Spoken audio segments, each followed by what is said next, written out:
আপনি যে অবস্থানে থেকে অসুখী, এই অবস্থানে আসাটা অনেকের কাছে স্বপ্ন। সব সময় বলবেন শুকর আলহামদুলিল্লাহ, আল্লাহ অনেক ভালো আছে, আল্লাহ অনেক সুখে আছে। শুকর গুজার হবেন, কমপ্লেন করবেন না এইটা নাই ওইটা নাই। কিন্তু কত কিছু যে আল্লাহ দিয়েছে ওইটা লিস্ট করলে লিখেও শেষ করতে পারবো না, ঠিক কিনা?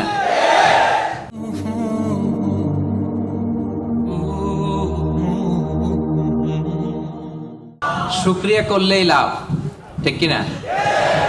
শুকরিয়া করলে নেয়ামত বাড়ায় দেয় কে? না শুকরি করলে শাস্তি দেয় কে? আল্লাহ বলেন লা ইন শাকারতুম লা আযীদান্নাকুম, যদি নেয়ামতের শুকরিয়া করো আমি আল্লাহ নেয়ামত আরো বাড়ায় দিব। বেতন 2000 রিঙ্গিট, এটারে 3000 বানায় দিতে পারে কে? পারে না উনি? ওনার ধনভাণ্ডারে কমতি আছে? আল্লাহ বলে এই বানি আদম লাউ আন্না আউওয়ালাকুম